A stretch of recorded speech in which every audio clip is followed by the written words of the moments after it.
Hey guys, it's reading day, and today's book is Bram Stoker's Dracula. We'll be right back.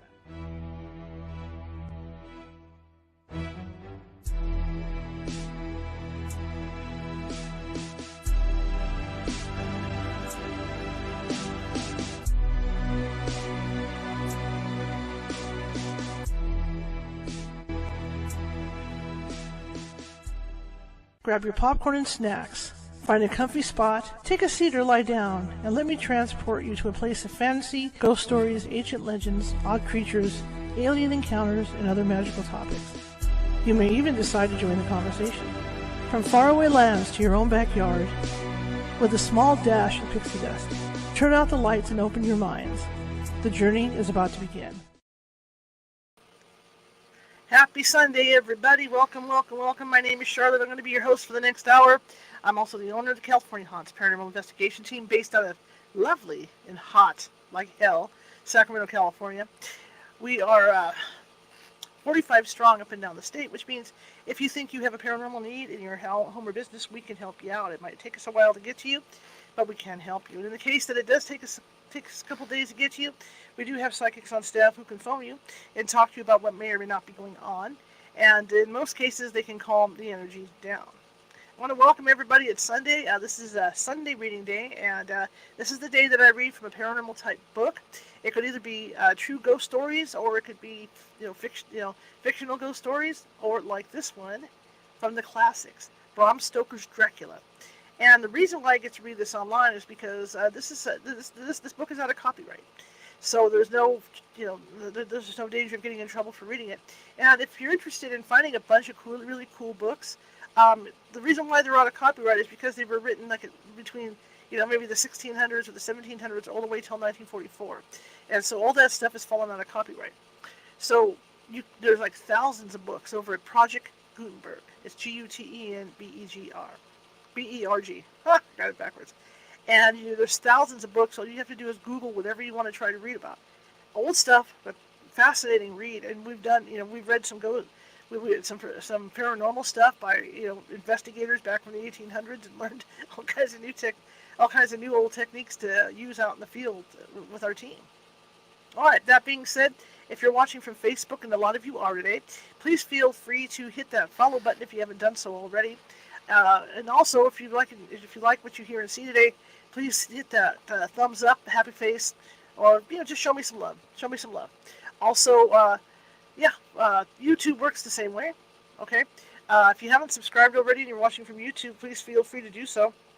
We're trying to hit that 1,000 member mark, just like anybody else, and I really appreciate it. And show me again over there. Show me some love, happy faces, thumbs up.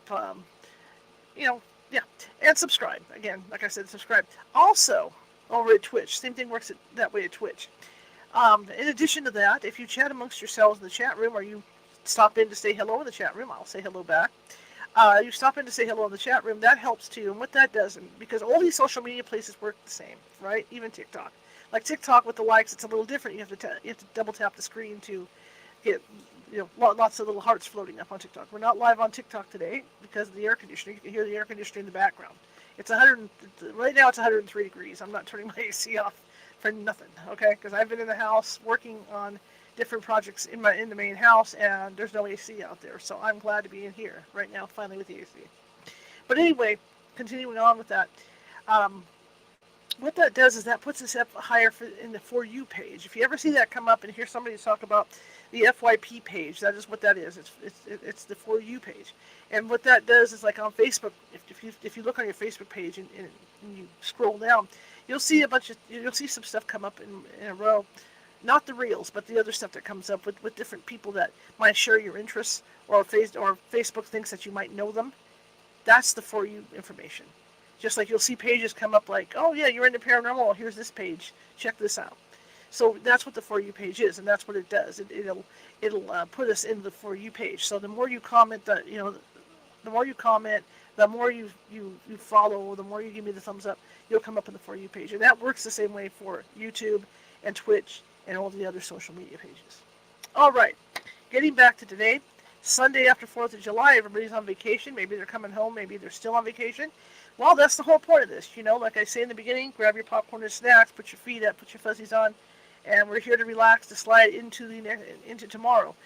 Got great stuff planned all week for you guys, and I'm really excited. So we're in the fourth chapter of Bram Stoker's Dracula. Weird things are already happening at Count Dracula's castle. I added at the end of the show last year that I had gone to Hungary with my family. I must have been around 10 or 11 years old, I think, the first time I went. I went twice. And the first time, my father scared me because we were staying in this town with our cousins. And according to my dad, we were only like 8 miles away from the Transylvanian border, or what used to be the Transylvanian border, which means Count Dracula was, really close. And he scared me, and it took me about a week to settle down before I could sleep. My mother was furious at him because that's all I could think of was, oh God, the bat's going to come in during the night, and that's going to be it. But my father was real funny that way, and it's a coincidence. Bela Lugosi was Hungarian. He didn't speak any English when he played Dracula, so that was part of it. And also the movie Nosferatu, which was the first vampire movie that ever came out. And that's interesting because when you look at the different things, and that this is how much it was based in Austro-Hungarian Empire and all the, when you look at the different names of the stores, of course nobody would know this except someone that's Hungarian, right? When you look at the different names of the shops and the stores and the saloons and all this, it's all Hungarian. And I just thought that was something different. I'd never noticed that before, and I came home excited to tell my dad, about it. Hey, I just noticed this in these movies. And yeah, so that's something, so that goes back to I'm half Hungarian, so that goes back to my heritage. And I don't think I'm a vampire. My dad, always wore false teeth, and he was funny at Halloween because he'd sit out front in a chair with a flashlight, and he'd have a cup of cranberry juice, a glass of cranberry juice, and he would put a cape on, and he would scare the kids. He'd slick his hair back, and he'd take his teeth out, and he had fangs. It looked like he had fangs, and the kids were just absolutely petrified. So that was us, and how I was brought up. But anyway, we're in the fourth chapter of this book. I'm having a good time reading this book. There's nothing Latin or anything, any strange languages in here. Like the last one had Greek and Latin and all these different languages. So I'm really excited to be reading a book that doesn't have that. But on the other hand, too, it's a lot different reading the book itself as opposed to going to the movies, and seeing these films. Because there are subtle changes in these things.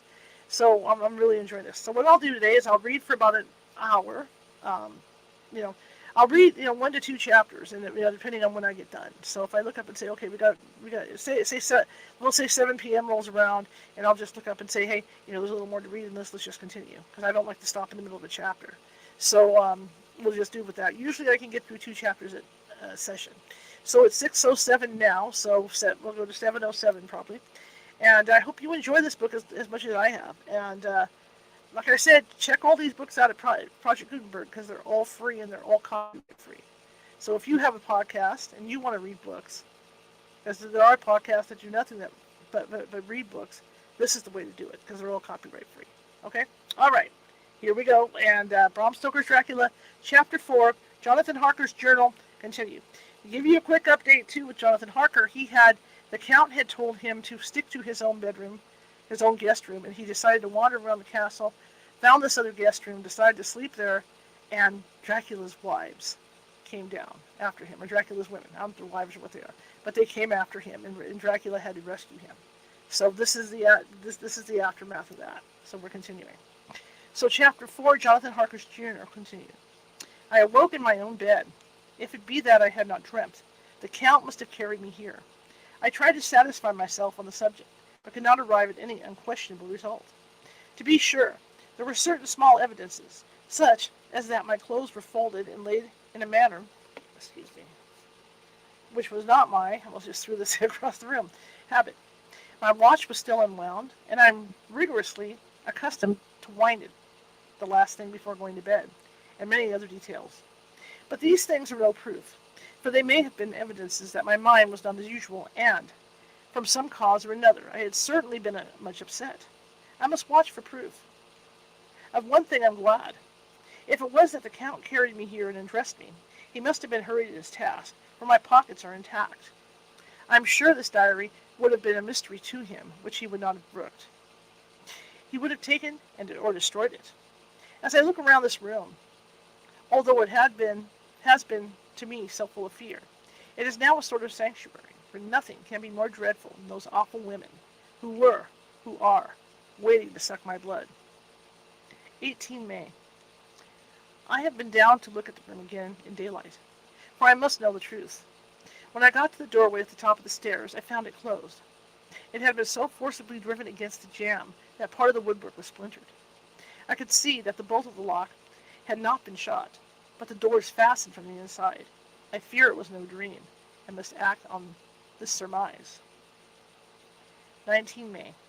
I am surely in the toils. Last night the Count asked me in the suavest tones to write 3 letters, one saying that my work here was nearly done, and I should start for home within a few days.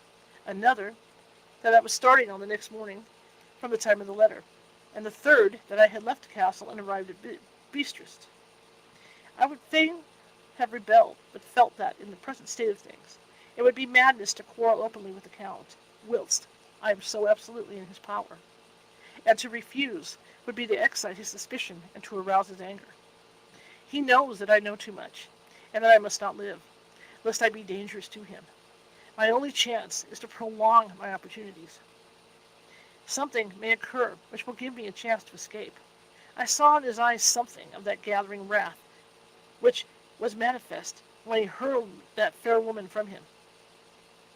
He explained to me that posts were few and uncertain, and that my writing now would ensure ease of mind to my friends. And he assured me with so much impressiveness that he would countermand the later letters, which would be held over at Bistritz until due time in case chance would admit of my prolonging my stay. That to oppose him would have been to create a new suspicion. I therefore pretended to fall in with his views, and asked him what dates I should put on the letters. He calculated a minute, and then said, the first should be June 12th, the second June 19th, and the third June 29th. I know now the span of my life. God help me. 28 May. There was a chance of escape, or at any rate of being able to send word home. A band of Ciscani have come to the castle and are encamped in the courtyard.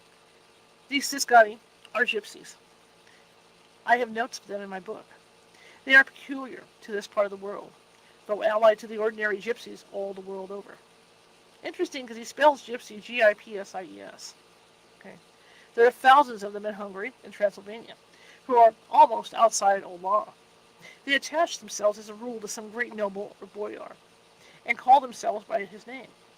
They are fearless and without religion, save superstition, and they talk only of their own varieties of the Romany tongue. I shall write some letters home, and shall try to get them to have them posted. I have already spotted them through my window to begin acquaintanceship. They took their hats off and made and nodded their heads and many signs, which, however, I could not understand any more than I could have spoken their language. I have written the letters.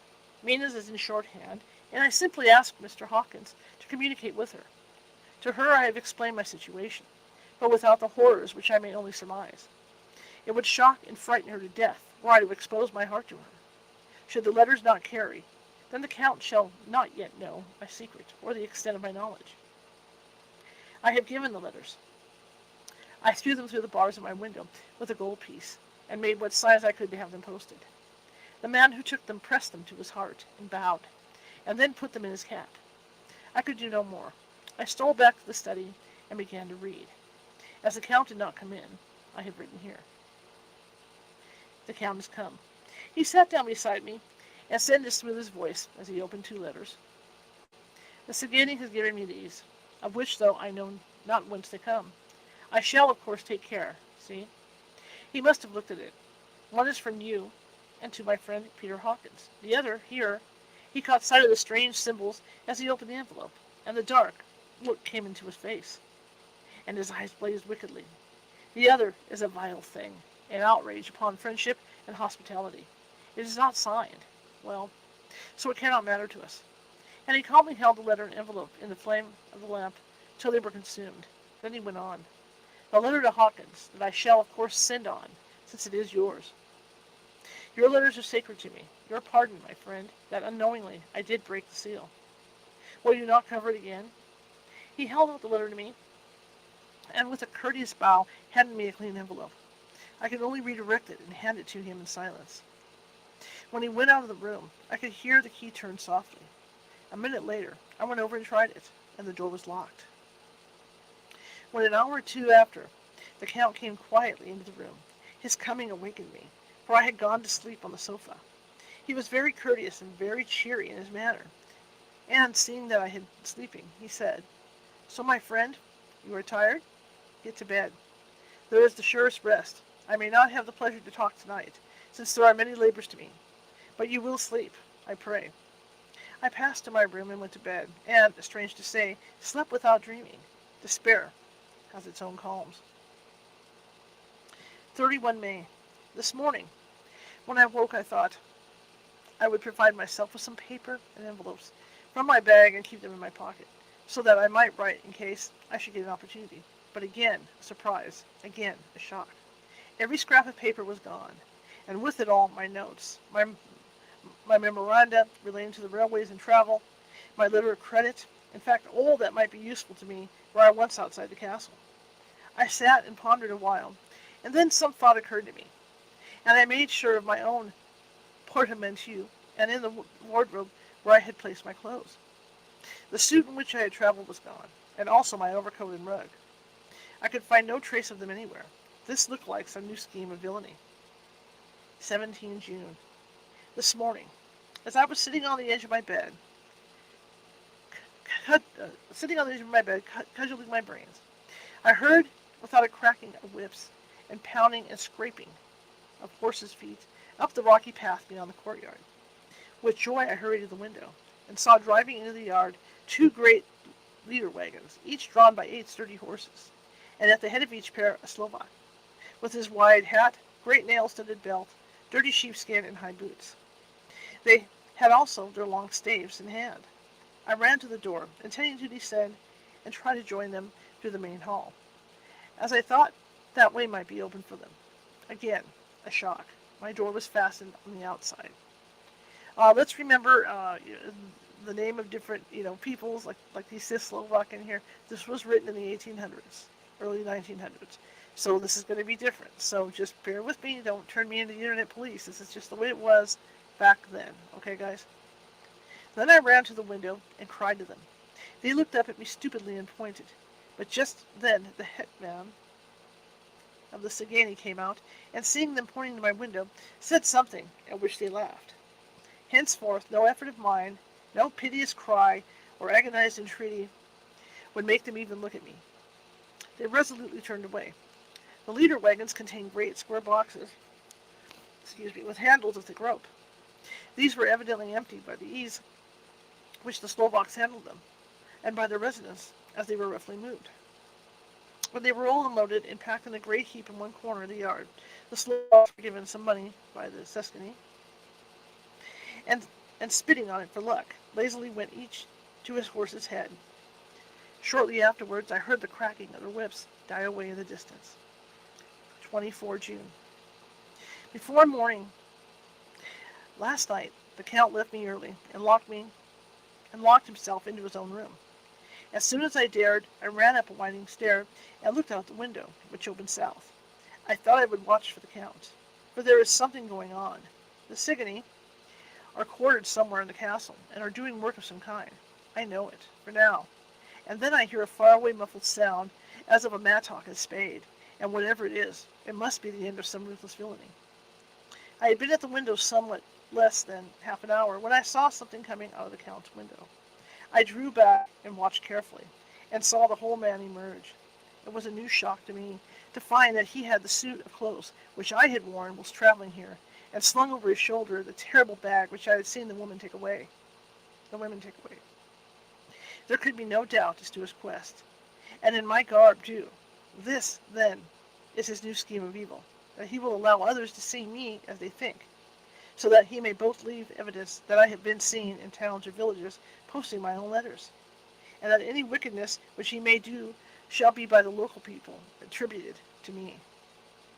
It makes me rage to think that this can go on. And whilst I am shut up here, a veritable prisoner, but without that protection of the law, which has even a criminal's right and consolation. I thought I would watch for the Count's return, and for a long time sat doggedly at the window. Then I began to notice that there were some quaint little specks floating in the rays of the moonlight. They were like the tiniest grains of dust, and they whirled round and gathered in clusters in a nebulous sort of way. I watched them with a sense of soothing, and a sort of calm stole over me. I leaned back in the embrasure in a more comfortable position, so that I could enjoy more fully the aerial gambling. Something made me start up.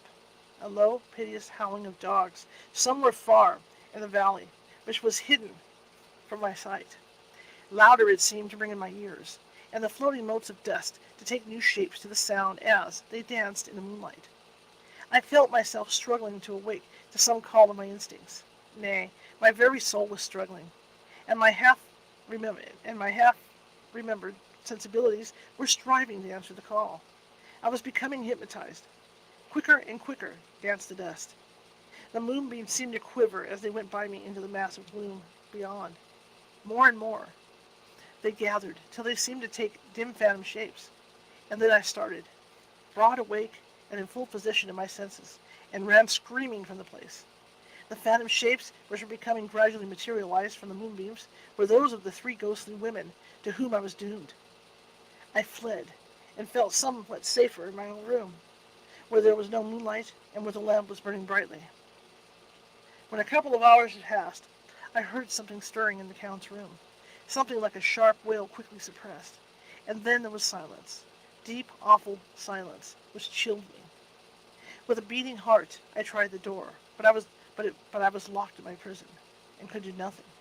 I sat down and simply cried. As I sat, I heard a sound in the courtyard without, the agonized cry of a woman. The agonized cry of a woman. I rushed to the window, and throwing it up, peered out between the bars. There, indeed, was a woman, with messed up hair, holding her hands over her heart as one distressed with running. She was leaning against a corner of the gateway. When she saw my face at the window, she threw herself forward and shouted in a voice laden with menace, "Monster, give me my child." She threw herself on her knees, and raising up her hands, cried the same words in tones which wrung my heart. Then she tore her hair and beat her breast, and abandoned herself to all the violences of extravagant emotions. Finally, she threw herself forward, and, though I could not see her, I could hear the beating of her naked hands against the door. Somewhere, high overhead, probably on the tower, I heard the voice of the Count, calling in his harsh metallic whisper. His call seemed to be answered from far and wide by the howling of wolves.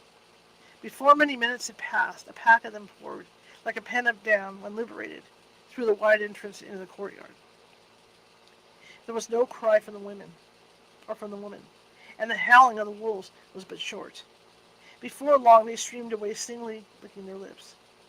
I could not pity her, for I knew now what had become of her child, and she was better dead. What shall I do? What can I do? How can I escape from this dreadful thing of night and gloom and fear? 25 June. Morning. No man knows till he has suffered from the night how sweet and how dear to his heart and eye the morning can be. When the sun grew so high this morning that it struck the top of the great gateway opposite my window, the high spot which it touched seemed to me as if the dove from the ark had landed there. My fear fell from me as it had been a vaporous garment which dissolved in the warmth. I must take action of some sort, whilst the courage of the day is upon me. Last night, one of my post-dated letters went to post. The first of that fatal series, which is to blot out the very traces of my existence from the earth. Let me now think of it. Action. It has always been at nighttime that I have been molested or threatened, or in some way in danger or in fear. I have not yet seen the Count in the daylight. Can it be that he sleeps when others wake? That he may be awake whilst they sleep? If I could only get into his room. But there is no possible way. The door is always locked. No way for me. Yet there is a way. If one dares to take it. Where his body has gone, why may not another body go? I have seen him myself crawl from his window.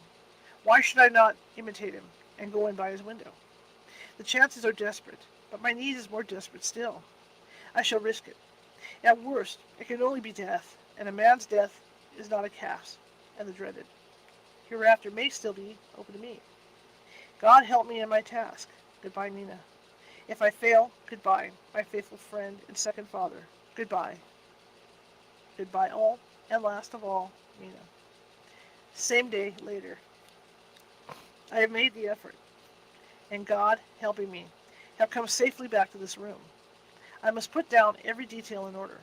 I went whilst my courage was fresh, straight to the window on the south side, and at once got outside on the narrow ledge of some stone which runs around the building on this side. The stones are big and roughly cut, and the mortar has by process of time been washed away between them. I took off my boots and ventured out on the desperate way. I looked down once, so as to make sure that a sudden glimpse of the awful depth would not overcome me. But after that, kept my eyes away from it. I knew pretty well the direction and distance of the Count's window, and made for it as well as I could, having regard to the opportunities available. I did not feel dizzy. I suppose I was too excited, and the time seemed ridiculously short till I found myself standing on the windowsill and trying to raise up the sash. I was filled with agitation, however, when I bent down and slid feet foremost in through the window.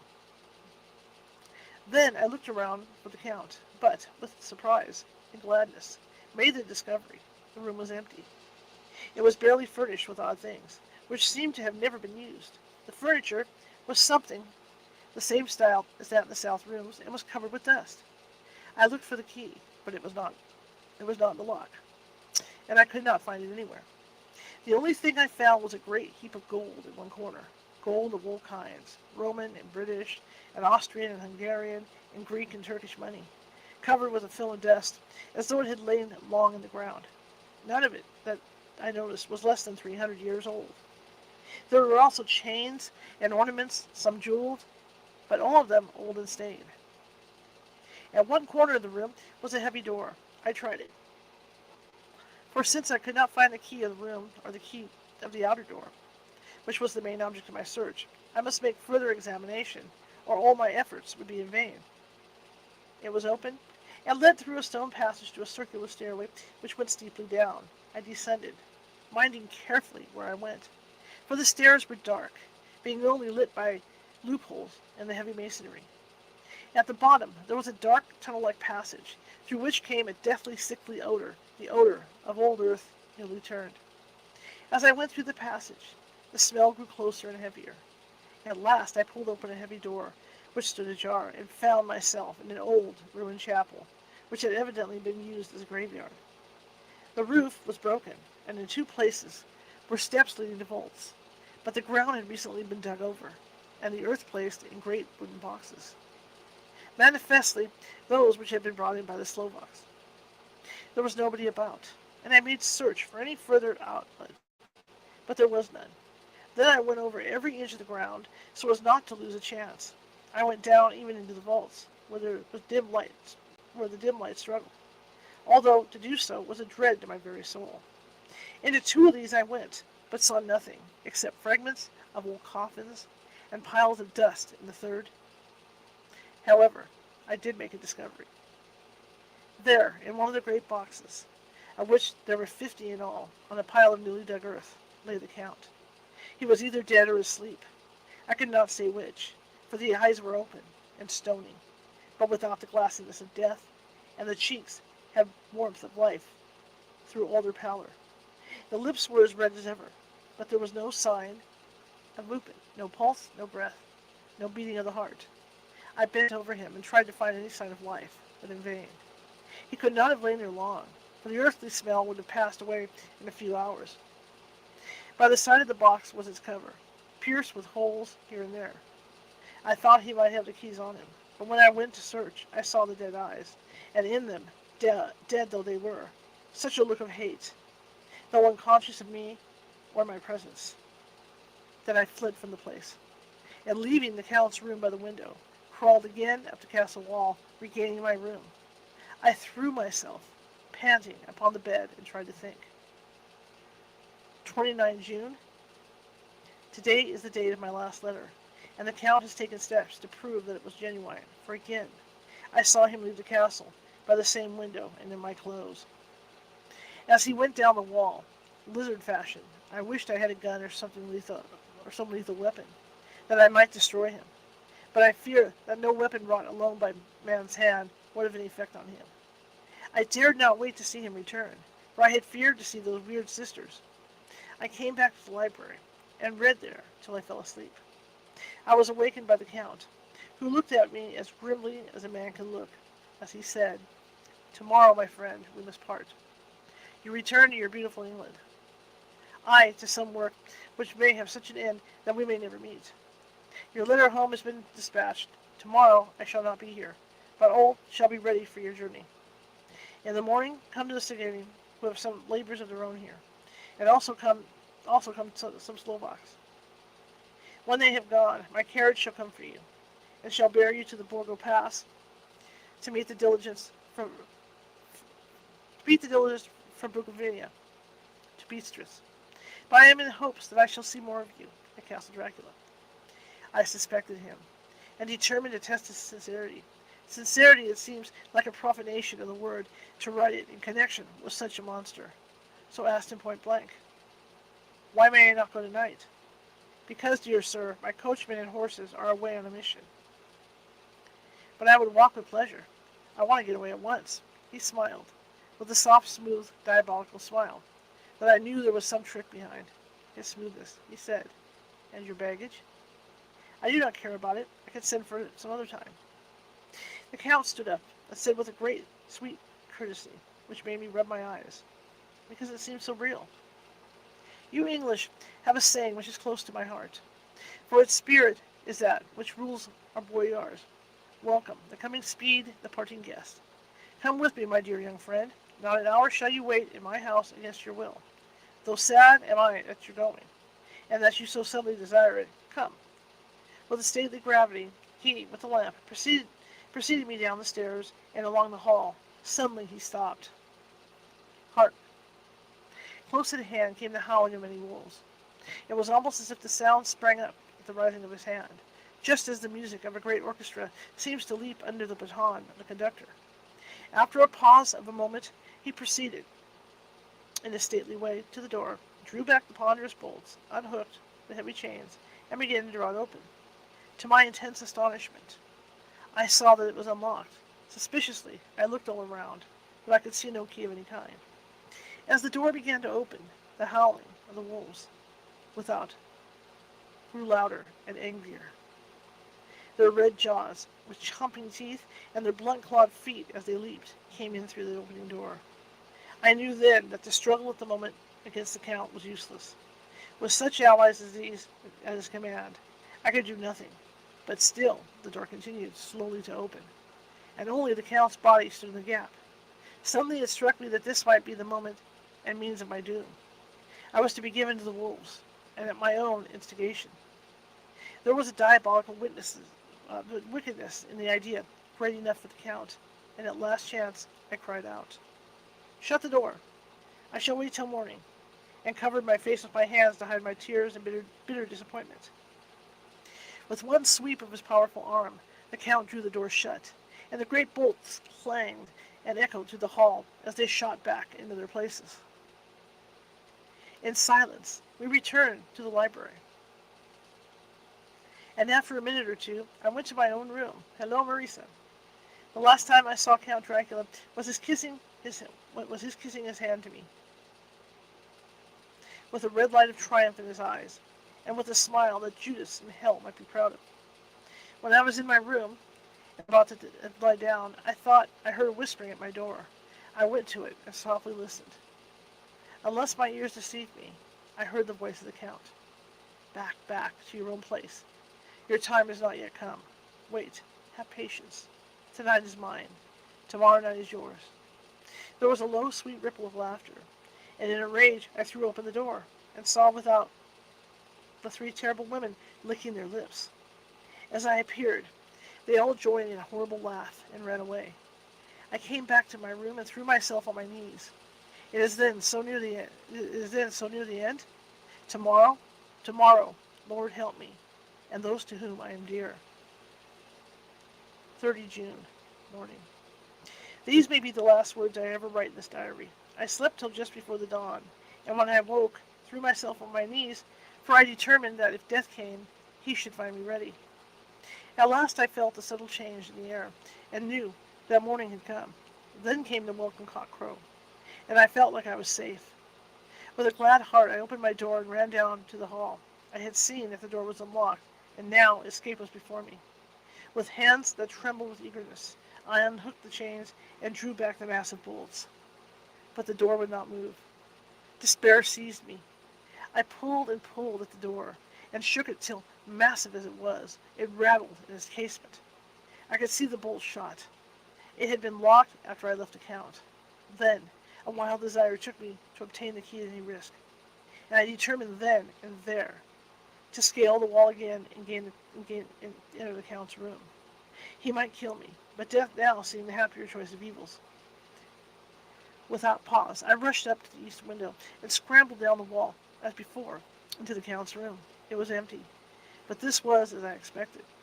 I could not see a key anywhere, but the heap of gold remained. I went through the door, into the corner, and down the winding stair, and along the dark passage to the old chapel. I knew now well enough where to find the monster I sought. The great box was in the same place, close against the wall, but the lid was laid on it, not fastened down, but with the nails ready in their places to be hammered down. I knew that I must reach the body for the key. So I raised the lid and laid it back against the wall, and then I saw something which filled my very soul with horror. There lay the Count, but looking as if his youth had been half renewed. For the white hair and mustache were changed to dark iron gray. The cheeks were fuller, and the white skin seemed ruby red underneath. The mouth was redder than ever, for on the lips were gouts of fresh blood, which trickled from the corners of the mouth and ran over the chin and neck.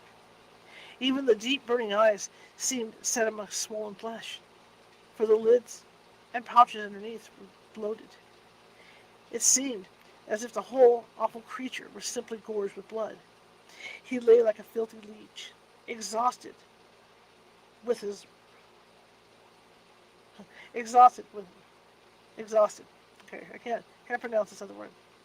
I shuddered as I bent over to touch him, and every sense in me revolted at the contact. But I had to search, or was I lost? The coming night might see my own body a banquet in a similar way to those horrid three. I felt all over the body, but no sign could I find of the key. Then I stopped and looked at the Count. There was a mocking smile on his bloated face, which seemed to drive me mad. This was the being I was helping to transfer to London, where, perhaps, for centuries to come, he might, amongst the teeming millions, satiate his lust for blood, and create a new and ever-widening circle of semi-demons to batten on the helpless. The very thought drove me mad. A terrible desire came upon me to rid the world of such monster. There was no lethal weapon in hand, but I seized a shovel, which the workmen had been using to fill the cases, and lifting it high, struck with the edge downward at the hateful face. But as I did, so the head turned, and the eyes fell full upon me, with all their blaze of basilisk horror. The sight seemed to paralyze me, and the shovel turned in my hand and glanced from the face, merely making a deep gash above the forehead. The shovel fell from my hand across the box, and as I pulled it away, the flange of the blade caught the edge of the lid, which fell over again, and hid the horrid thing from my sight. The last glimpse I had was of the bloated face, blood-stained and fixed with a grin of malice, which would have held its own in the nethermost hell. I thought and thought what should be my next move, but my brain seemed on fire, and I waited with a despairing feeling growing over me. As I waited, I heard in the distance a gypsy song sung by merry voices coming closer, and through their song the rolling of heavy wheels and the crackling of whips. The Saguenay and the Slovaks, of whom the Count were spoken, were coming. With a last look around at the box which contained the vile body, I ran from the place and gained the Count's room, determined to rush out at the moment the door should be opened.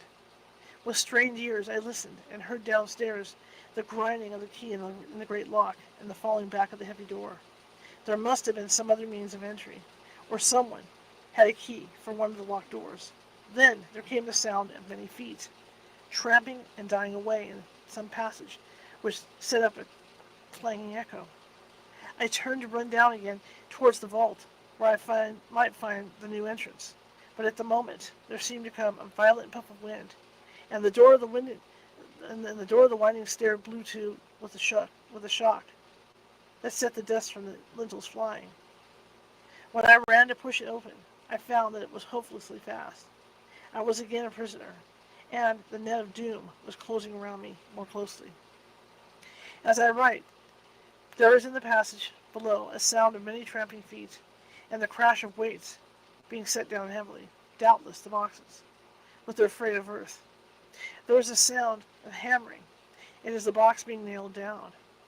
Now I can hear the heavy feet tramping along again the hall, with many other idle feet coming behind them. The door is shut, and the chains rattle. There is a grinding of the key in the lock. I can hear the key withdraw. Then another door opens and shuts. I hear the creaking of lock and bolt. Hark! In the courtyard, and down the rocky way, the roll of heavy wheels, the crack of whips, and the chorus of the sickening as they pass into the distance. I am alone in the castle with those awful women. Faugh! Mina is a woman, but there is nothing in common with these women. They are the devils of the pit. I shall not remain alone with them. I shall try to scale the castle wall farther than I have yet attempted. I shall take some of the gold with me, lest I want it later. I may find a way from this dreadful place. And then away from home, away to the quickest and nearest train, away from this cursed spot, from the cursed hand, where the devil and his children still walk with earthly feet. At least God's mercy is better. At least God's mercy is better than that of these monsters. And the precipice is steep and high. At its foot, a man may sleep. At its foot, a man may sleep. As a man, goodbye all. Yeah. Chapter 5. Letter from Miss Mina Murray to Miss Lucy Westerha. 9 May. My dearest Lucy, forgive my long delay in writing, but I have been simply overwhelmed with work. The life of an assistant schoolmistress is sometimes trying. I am longing to be with you, and by the sea, where we can talk together freely and build our castles in the air. I have been working, excuse my allergies, very hard lately because I want to keep up with Jonathan's studies. And I have been practicing shorthand very studiously. When we are married, I shall be able to be useful to Jonathan. And if I can stenograph well enough, I can take down what he wants to say in this way and write it out for him on the typewriter, at which also I am practicing very hard. He and I sometimes write letters in shorthand, and he is keeping a stenographic journal of his travels abroad. When I am with you, I shall keep a diary in the same way. I don't mean one of those pages to the week with Sunday squeezed in a corner diaries, but a sort of journal which I can write in whenever I feel inclined. I do not suppose there will be much of an interest to other people, but it is not intended for them. I may show it to Jonathan some day if there is in it anything worth sharing, but it is really an exercise book. I shall try to do what I see lady journalists do, interviewing and writing descriptions and trying to remember conversations. I am told that, with a little practice, one can remember all that goes on or that one hears said during a day. However, we shall see. I will tell you of my little plans when we meet. I've just had a few hurried lines from Jonathan from Transylvania. He is well and will be returning in about a week. I'm longing to hear all his news. It must be so nice to see strange countries. I wonder if Jonathan and I, shall ever see them together. Well, there's the 10 o'clock bell ringing. Goodbye. Your loving Mina. Quote, tell me all the news when you write. You've not told me anything for a long time. I hear rumors, and especially of a tall, handsome, curly-haired man. Letter, Lucy Westerner to Mina Murray, 17 Chatham Street, Wednesday. My dearest Mina, I must say you taxed me very unfairly with being a bad correspondent. I wrote to you twice since we parted, and your last letter was only your second. Besides, I have nothing to tell you. There is really nothing to interest you. Town is very pleasant just now, and we go a good deal to the picture galleries, and for walks and rides in the park. As to the tall, curly-haired man, I suppose it was the one who was with me at the last pop. Someone has evidently been telling tales. That was Mr. Holmwood. He often comes to see us, and he and Mama get on very well together. They have so many things to talk about in common. We must come. We must sometime go. We must some time ago a man. We met. I'm sorry. We met some time ago a man that would just do for you, if you were not already engaged to Jonathan. He's an excellent party, being handsome, well off, and of good birth. He is a doctor and really clever. Just fancy. He is only 9 and 20, and he has an immense lunatic asylum all under his own care. Mr. Holmwood introduced him to me, and he called here to see us, and often comes now. I think he is one of the most resolute men I ever saw, and yet the most calm. Hang on one second.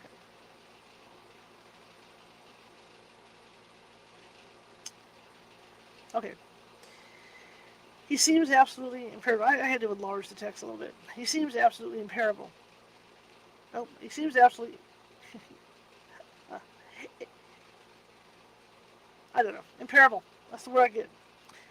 I can fancy what a wonderful power he must have over his patients.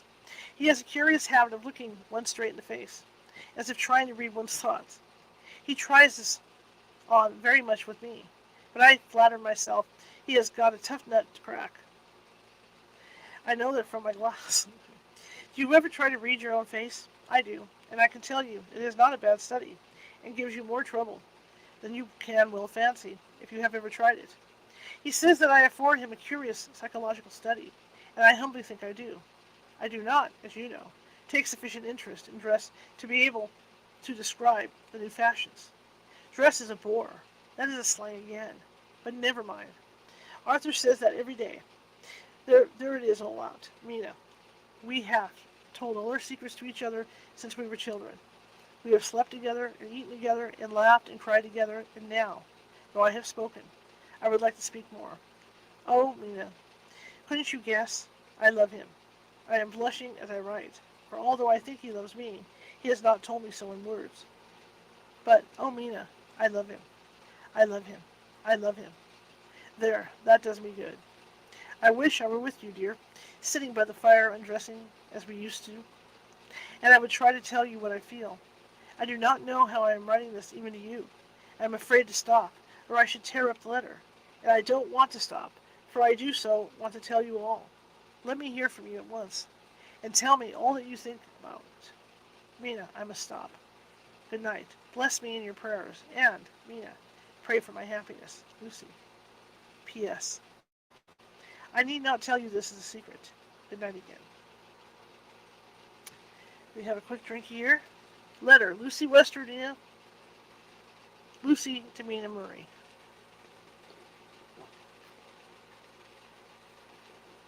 Excuse me, man. Okay. 24 May. My dearest Mina, thanks and thanks and thanks again for your sweet letter. It was so nice to be able to tell you and have your sympathy. My dear, it never rains but it pours. How true the old proverbs are.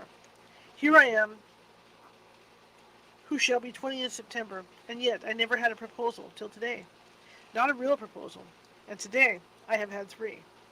Just fancy, 3 proposals in one day. Isn't it awful? I feel sorry, really and truly sorry, for 2 of the poor fellows. Oh, Mina, I'm so happy that I don't know what to do with myself. And 3 proposals? But for goodness sake, don't tell any of the girls, or they would be getting all the sorts of extravagant ideas and imagining themselves injured, and slightly, if in their way first day at home, they did not get 6 at least. Some girls are so vain. You and I, Mina dear, who are engaged and are going to settle down, soon soberly into old married women, can despise vanity. Well, I must tell you about the 3, but you must keep it secret. You will tell him. Okay. Okay, you must keep it secret from everyone except, of course, Jonathan. You will tell him, because I would, if I were in your place. Certainly tell Arthur. A ought to tell her husband everything. Don't you think so? And I would be fair. Men like women, certainly their wives, to be quite as fair as they are. And women, I'm afraid, are not always quite as fair as they should be. Well, my dear, number one came just before lunch. I told you of him, Dr. John Seward, the lunatic asylum man, with the strong jaw and the good forehead. He was very cool outwardly, but was nervous all the same. He had evidently been schooling himself as to all sorts of little things, and remembered them. But he almost managed to sit down on his silk hat, which men don't generally do. And then, when he wanted to appear at ease, he kept playing with a lancet in a way that made me nearly scream. He spoke to me, Nina, very straightforwardly. He told me how dear I was to him, though he had only known me so little, and what his life would be with me to help and cheer him. He was going to tell me how unhappy he would be if I did not care for him. But when he saw me cry, he said that he was a brute and would not add to my present trouble. Then he broke off and asked if I could love him in time. And when I shook my head, his hands trembled. And then, with some hesitation, he asked me if I cared already for anyone else. He put it very nicely, saying that he did not want to wring my confidence from me, but only to know, because if a woman's heart was free, a man might have hope. And then, Mina, I felt the sort of duty to tell him that there was someone. Well, I only told him that much. And then he stood up, and he looked very strong and very grave as he took both my hands as his, and said he hoped that I would be happy, and that if I ever wanted a friend, I must count him one of my best. Oh, Mina, dear, I can't help crying. And you must excuse this letter being all blotted. Being proposed to is all very nice, and all that sort of thing, but it isn't at all a happy thing when you have to see a poor fellow whom you know loves you honestly going away and looking all broken-hearted, and to know that, no matter what he may say at the moment, you are passing quite out of his life. My dear, I must stop here at present. I feel so miserable, though I'm so happy. Evening. Arthur has just gone, and I feel in better spirits than when I left off, so I can go on telling you about the day. Well, my dear number two came after lunch. He is such a nice fellow, an American from Texas, and he looks so young and so fresh that it seems almost impossible that he has been to so many places and has had such adventures. I sympathize with poor Desdemona.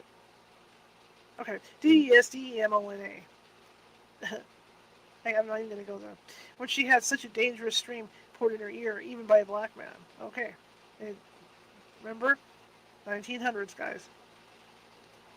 Early 1900s, 1800s. I suppose that we women are such cowards that we think a man will save us from fears, and we marry him. I know now that what I would do if I were a man and wanted to make a girl love me. No, I don't. For there was Mr. Morris telling us his stories, and Arthur never told any, and yet, my dear, I'm somewhat previous.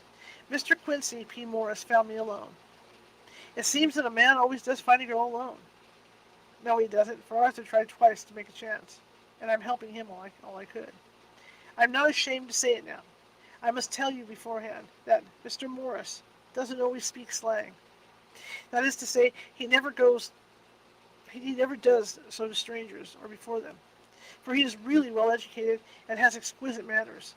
But he found out that it amused me to hear him talk American slang, and whenever I was present, and there was no one to be shocked, he said such funny things. I'm afraid, my dear, he has to invent it all, for it fits exactly into whatever else he has to say. But this is a way slang has. I do know, myself, if I shall ever speak slang, I do not know if Arthur likes it, as I have never heard him use any as of yet. Well, Mr. Morris sat down beside me and looked as happy and jolly as he could, but I could see all the same that he was very nervous. He took my hand in his and said ever so sweetly, Miss Lucy, I know I ain't good enough to regulate the fixins on your little shoes, but I guess if you would wait till you find a man, that is you will go join the 7 young women with the lamps when you quit. Won't you just hitch up alongside of me and let us go the long road together, driving in double harness? Well, he did look so good-humored and so jolly that it didn't seem half so hard to refuse him as it did poor Dr. Seward. So I said, as lightly as I could, that I did not know anything of hitching, and that I wasn't broken to harness at all yet. Then he said that he had spoken in a light manner, and he hoped that if he'd made a mistake in doing so, oh so grave, so momentous, an occasion for him, I would forgive him. He really did look serious when he was saying it, and I couldn't help feeling a bit serious too. I know, you know.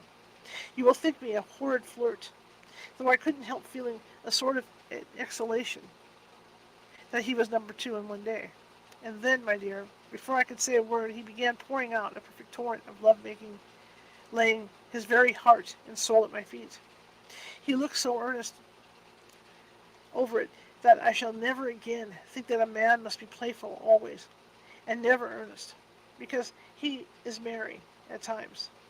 I suppose he saw something in my face which checked him, for he suddenly stopped, and said with a sort of manly fervor that I could not have loved him, for I had been free. Lucy, you are an honest-hearted girl, I know. I should not be here speaking to you as I am now, if I did not believe you clean grit, right through to the very depths of your soul. Tell me, like one good fellow to another, is there anyone else that you care for? And if there is, I'll never trouble you a hair's breadth again, but will be, if you will let me, a very faithful friend. My dear Mina, why are men so noble, when we women are so little worthy of them? Here was I almost making fun of this great-hearted, true gentleman. I burst into tears. I am afraid, my dear, you will think this is a very sloppy letter in more ways than one. And I really felt very badly.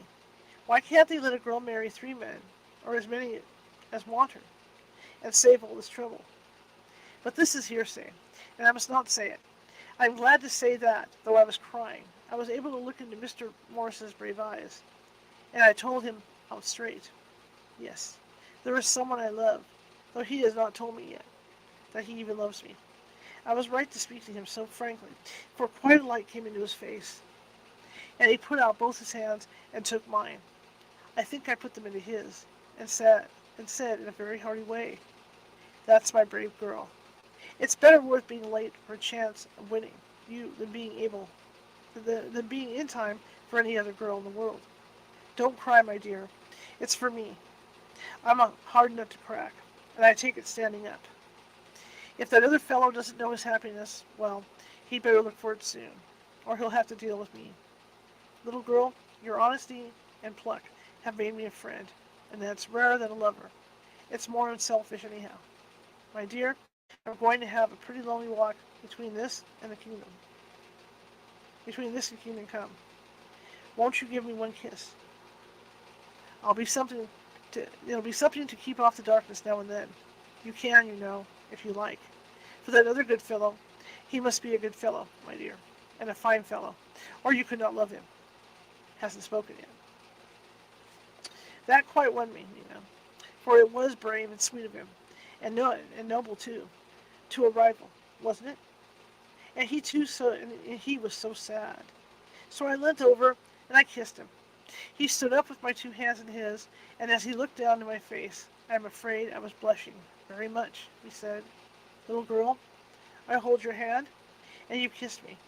And if these things don't make us friends, nothing ever will. Thank you for your sweet honesty to me, and goodbye." He wrung my hand, and taking up his hat, went straight out the room without looking back, without a tear or a quiver or a pause. And I am crying like a baby. Oh, why must a man like that be made unhappy when there are lots of girls about who would worship the very ground he trod on? I know I would if I were free, only I don't want to be free. My dear, this quite upset me, and I feel I cannot write of happiness just at once, after telling you of it. And I don't wish to tell of the number 3 until it can be all happy. Ever your loving Lucy. P.S. Oh, about number 3. I needn't tell you of number 3, need I? Besides, it was also confused. It seemed only a moment from his coming into the room till both his arms were round me, and he was kissing me. I am very, very happy, and I don't know what I have done to deserve all this. I must only try in the future to show that I am not ungrateful to God for all his goodness to me in sending to me such a lover, such a husband, and such a friend. Goodbye. Dr. Seward's diary, kept in his phonograph. 25 May. Ebb tide and appetite today. Cannot eat, cannot rest, so diary instead. Since my rebuff of yesterday, I have sort of an empty feeling. Nothing in the world seems of sufficient importance to be worth doing. As I knew that, the only cure for this sort of thing was work. I went down amongst the patients. I picked out one who has afforded me a study of much interest.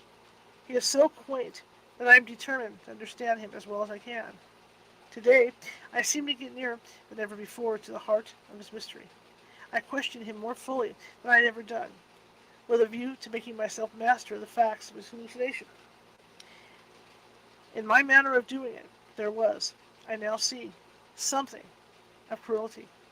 I seem to wish to keep him to the point of his madness, a thing which I avoid with the patients, as I would the bell to hell. Memo. Under what circumstances would I not avoid the pit of hell? Omnia. Oh, it happened. There's Roman language in here. Some kind of language. Hell has its price. If there be anything behind this instinct, it will be valuable. I think it was Latin. To trace it afterwards accurately. So I had better commence to do so. Therefore, R.M. Renfield, 1859, sanguine temperament, great physical strength, morbidly excitable, periods of gloom, ending in some fixed idea which I cannot make out. I presume that the sanguine temperament is self, and the disturbing influence and a mentally accomplished finish. A possibly dangerous man, probably dangerous if unselfish. In selfish men, caution is as secure an armor for their foes as for themselves. What I think of on this point is when self is the fixed point, the centripetal force is balanced with the centrifugal. When duty, a cause, etc., is the fixed point, the latter force is paramount, and only accident or a series of accidents can balance it. Letter, Quincy P. Morris, to Honorable Arthur Holmwood, 25 May.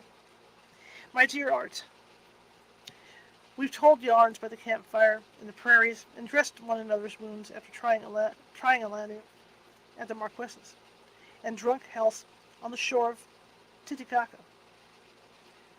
There are more yarns to be told, and other wounds to be healed, and another health to be drunk. Will you let this be at my campfire tomorrow night? I have no hesitation in asking you, as I know a certain lady is engaged to a certain dinner party, and that you are free. There will only be one other, our old pal at the Korea, Jack Seward. He's coming too, and we both want to mingle our weeps over the wine cup, and to drink a health with all of our hearts to the happiest man in all the wide world, who has won the noblest heart that God has made, and the best worth winning. We promise you a hearty welcome, and a loving greeting, and a health as true as your own right hand. We shall both swear to leave you at home if you drink too deep in a certain pair of eyes. Come. Yours as ever and always, Quincy P. Morris. Telegram from Arthur Holmwood to Quincy P. Morris, 26 May. Count me in every time. I bear messages which will make both your ears tingle. Art. Okay, we're going to stop there. Chapter 6 starts, so we're just going to put the brakes on because we did start at 6:07, so I mean, we've got 4 minutes to go. So we're just going to put the brakes on there.